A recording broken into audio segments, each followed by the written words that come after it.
Bismillahirrahmanirrahim. Wa kharajal Bazzar wa Tabrani bi isnadin la ba'sa bihi an Qubath ibn Ashyam al-Laythi as-sahabi radhiyallahu ta'ala anhu qala Rasulullah sallallahu alaihi wa ala alihi wasallam,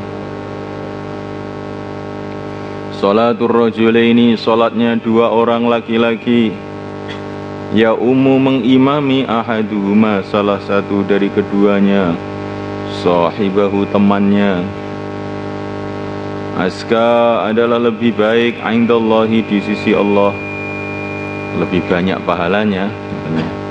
Jadi zakah itu maknanya bertambah-tambah, itu lebih banyak pahalanya, itu lebih baik. Azka, adalah lebih banyak pahalanya, indallahi, di sisi Allah, min sholati arba'atin, daripada sholatnya 4 orang, tatra, secara sendiri-sendiri, wa sholatu arba'atin, dan sholatnya 4 orang, azka, ada lebih banyak pahalanya, indallahi, di sisi Allah, min sholati thamaniyatin, daripada sholatnya 8 orang, tatra, secara sendiri-sendiri, wa sholatu thamaniyatin, sholatnya 8 orang, ya yang mengimami, ahaduhum, salah satu di antara mereka, azka, ada lebih banyak pahalanya, indallahi, di sisi Allah, min sholati mi'atin, daripada sholatnya 100 orang, tatra, secara sendiri-sendiri. Allah. Jadi seumpama kita ini tahu begitu ya, maka memperbanyak sholat jamaah, memperbanyak jumlahnya orang yang sholat jamaah itu sangat menguntungkan.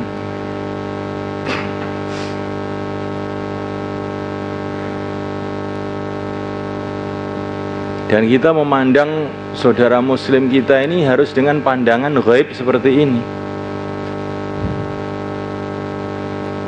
Di antara keistimewaan, di antara keuntungan punya saudara muslim itu seperti itu. Jadi kalau kita ini sholat ya, ditemani satu saudara muslim, maka mesti kita anggap saudara muslim tadi telah menguntungkan kita yang dengan keuntungan yang sangat besar, sehingga kita cintai dia, kita muliakan dia, kita ikram dia.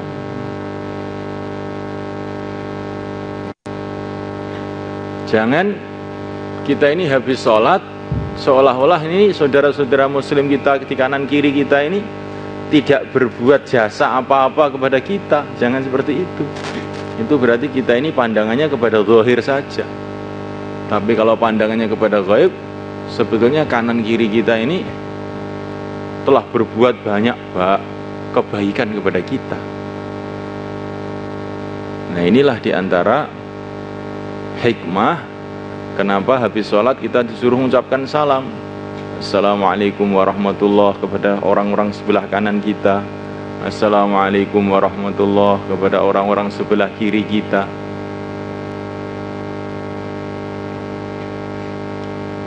Sebagai tanda kasih sayang kita sesama muslim, karena sesama muslim telah berbuat jasa satu kepada yang lain dengan jasa yang sangat besar.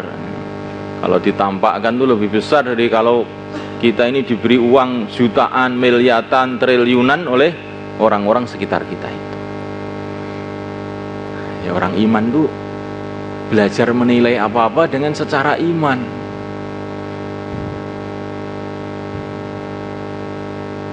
Kalau orang dunia menilai apa-apa dengan uang, ya kan? Walaupun sebetulnya uang itu sendiri itu nggak ada nilainya kan sebetulnya, hanya karena pandangan kita aja. Uang itu nggak bisa dimakan juga, ya. Nggak bisa diminum. Ya.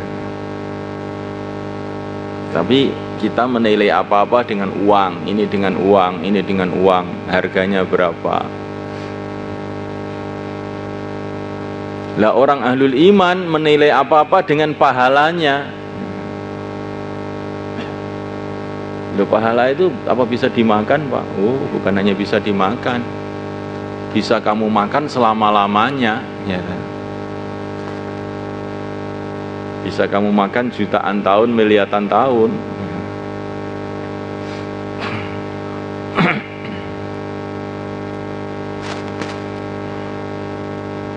Ini bedanya orang ahli materi dengan orang ahlul iman.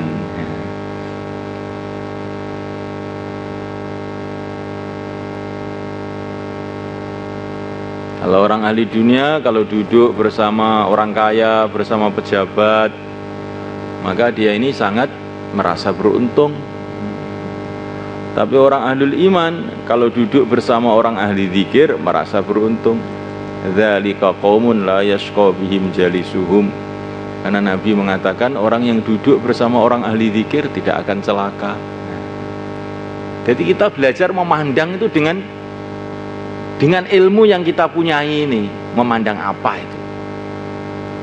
Yaitu kitabullah dan sunnah Nabi.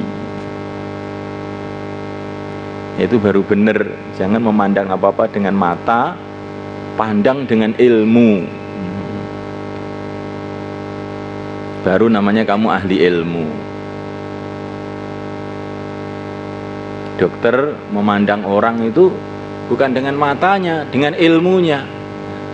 Tapi kalau orang jahil, nggak ngerti kedokteran, memandang orang dengan matanya. Ini ada orang wajahnya kok kuning, maka orang yang jahil tadi, ini ganteng sekali, ini bagus ini. Tapi dokter, ini bahaya ini. Ini livernya sudah parah ini, mau mampus ini orang ini. Loh, kok bisa beda pandangannya? Karena ini memandang satunya dengan ilmu, yang satu memandang dengan hanya mata.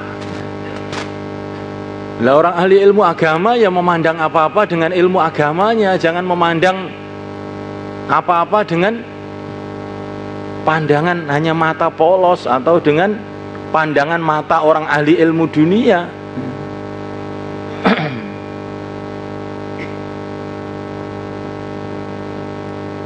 Walaupun kita ini melihat orang ini kaya, raya, sehat, segar, bugar, tapi dipandang dari ilmu agama. Gawat ini orang ini. Gawat apa, Wong? Dia sehat, dia gagah, dia kaya. Gawat ini. Karena dia ini berjalan menuju neraka ini. Gawat ini.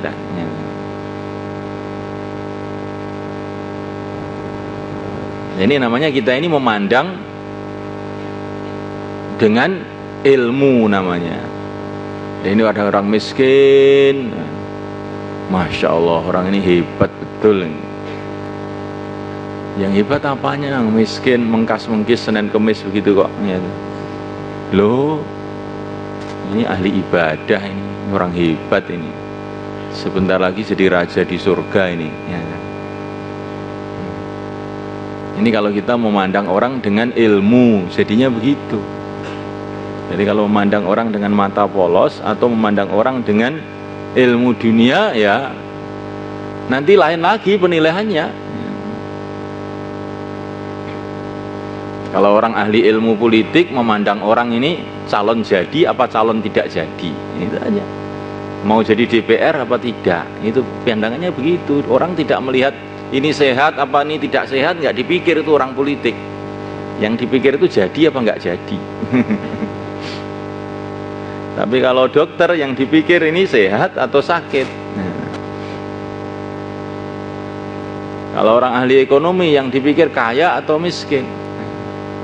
Kalau orang ahli seni ini indah atau tidak. Kalau orang ahli agama ini dapat ridho Allah atau tidak. Nah, ini baru orang agama namanya.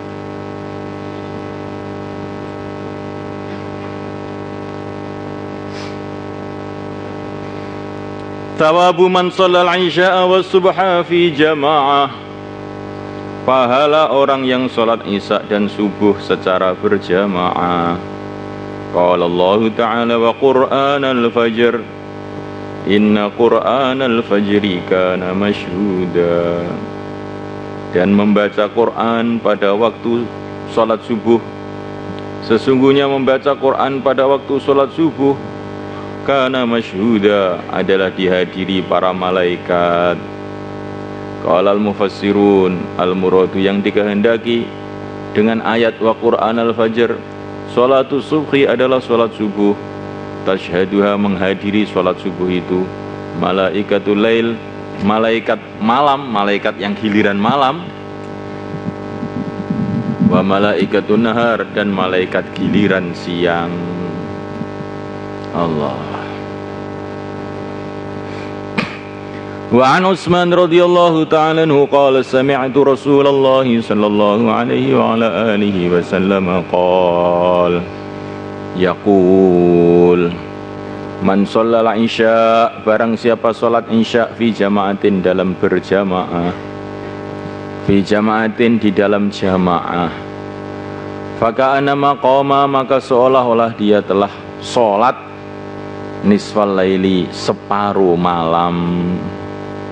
Jadi orang yang sholat isya berjamaah itu pahalanya itu seperti sholat nafil separuh malam, sholat sunnah separuh malam. Wa man sholat subha, barang siapa sholat subuh fi jamaatin di dalam jamaah, faka'annama sholal laila maka seolah-olah dia telah sholat malam kullahu semuanya. Kalau orang itu sholat subuh berjamaah dapat pahala seperti sholat semalam suntuk. Masya Allah. Kalau begitu malam nggak usah tahajud, tidur aja begitu. Nah, kalau orang pikirannya itu dunia ya begitu itu.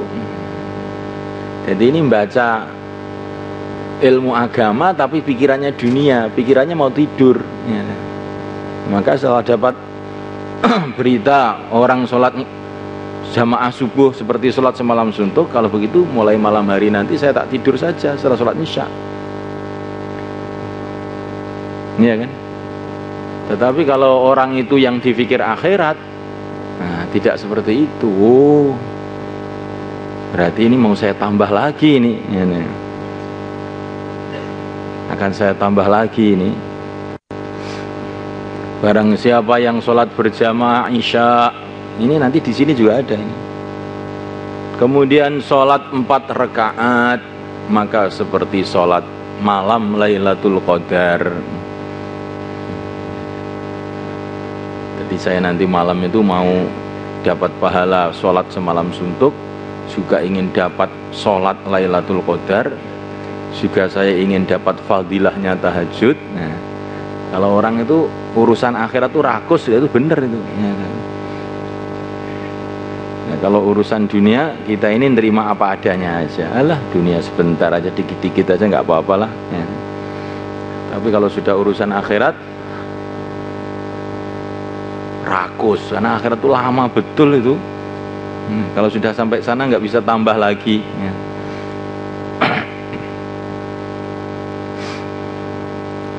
Rawahu Muslim wa Abu Daud wa Tirmidzi wa lafdhuhuma man sholal isya fi jamaah.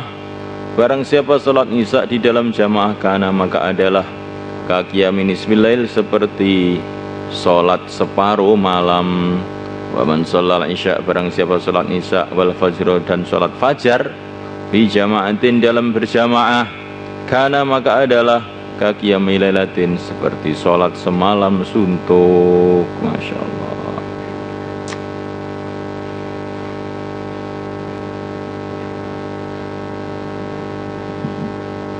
Maka mencari akhirat itu mudah, ya. Tapi sedikit orang yang faham. Kan mencari akhirat itu mudah begitu ya. Tapi kalau mencari dunia itu sulit, tapi orang itu menggebu-gebu. Mencari dunia itu susah, betul-betul susah. Tetapi orang itu bersemangat. Nah, mencari akhirat itu mudah, tapi orang tidak paham sehingga mereka bermalas-malas. Maka nanti sampai di akhirat tuh banyak orang menyesal. Ternyata amal yang kecil seperti dulu itu, yang mudah seperti itu, pahalanya kayak begini.